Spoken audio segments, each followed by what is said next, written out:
Hi everybody, welcome back to part 2 of Cookies and Creams Macarons. Okay, so I have really good stiff peaked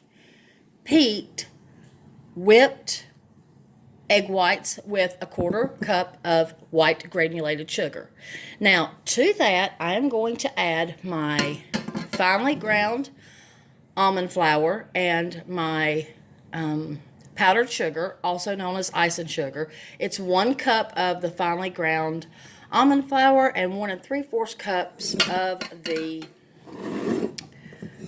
powdered icing, also known as icing sugar. Now I'm just going to add a little at a time.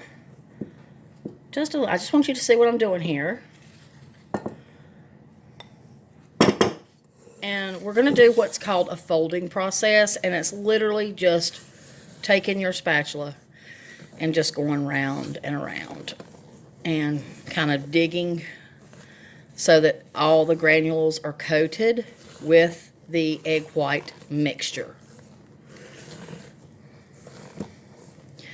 I will never forget the first time I made these. They were a success, and my daughter and my granddaughter just flipped out. They were so happy. Get another spatula, and then I'm just going to add a little bit more, just a little at a time, so that I don't deflate my egg white mixture.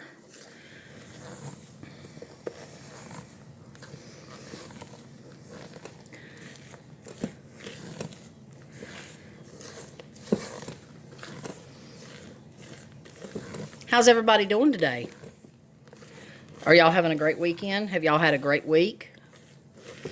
Have you had any success with other cooking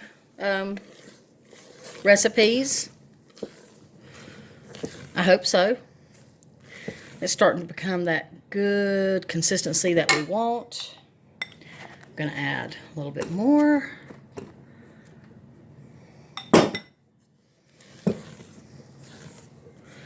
Today marks day 12, and my son will be coming home. We're all getting really excited.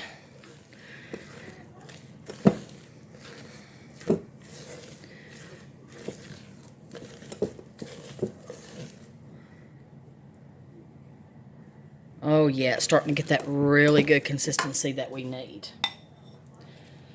Now I'm just going to go ahead and pour the rest in here.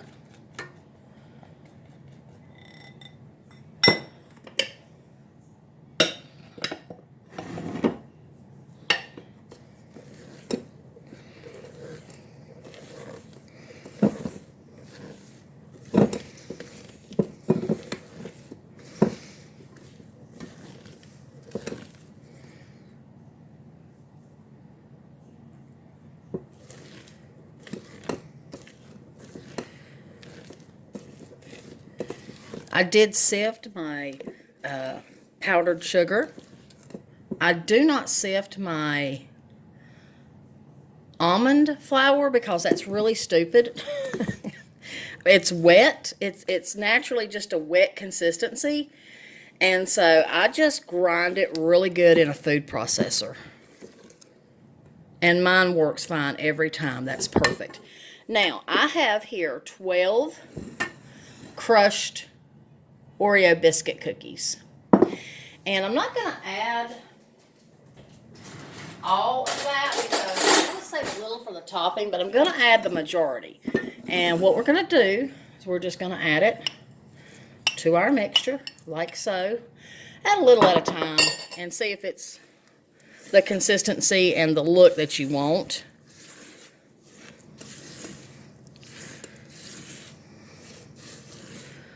Oh yeah, that's going to be so good. Wait till y'all see how I make the cream on the inside. You're going to love it. I think that's plenty, don't you guys and gals? That's probably about 1/4 of it. Now I'm going to use all the center creams for the inside. And that's going to be pretty. And that's a perfect consistency. You're going to know that's cookies and cream. We're going to take what's left over to dabble on the top if we want to. If not, then I will put that in a baggie and I will save it for another project or to make more cookies and cream macarons. But I think that is plenty. And that is a perfect consistency. Now what we're going to do is we're going to put this in my piping bag. We're going to start piping. I have a Wilton. This is what the tip looks like. It's just a round tip. I just prefer to use that. Some people don't use a tip at all. I just feel more comfortable because I just think that they make my, they really make my macaroons look really neat and uniformed.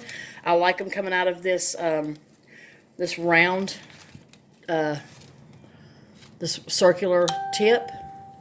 I really like the way that it, oops, sorry, I didn't mean to hit the camera. I like the way that it performs. I should do this a little bit more professionally and get a template, but I just eyeball it. I just eyeball my macaroons. And I'm going to get a template, and when I do, I will make a video and show you that I'm doing it, because I really like for them to be uniform. That way when I display them, they're nice, they're uniformed, and they look really good.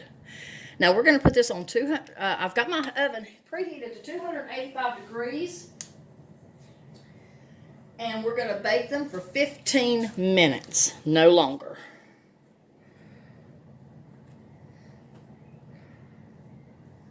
Okay, and let me get that out of the way. And then you just take a baking sheet. Let me clean that mess up right there. Where is my paper towel? Yuck. Now you're just going to take your baking sheet, line it with parchment paper.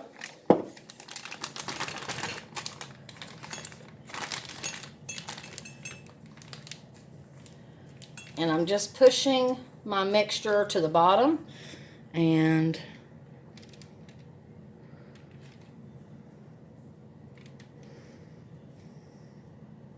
can you see what I'm doing, everybody?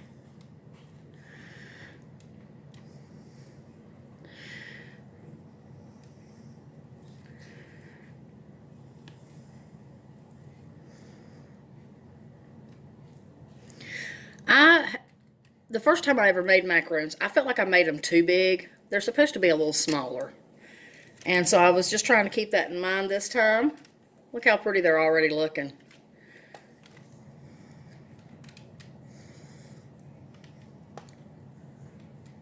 Absolutely perfect. Now, we're going to do this.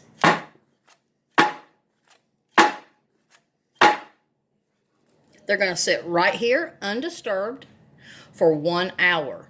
I'm going to bring you back in an hour. I'm going to show you why we do that. You have to have a skin to form on them. Otherwise, your cookies are not going to do well. They have to have that little foot on them. I really like the size that I've done these. Some of them are a little bit bigger than others, but that's okay. It'll all pan out.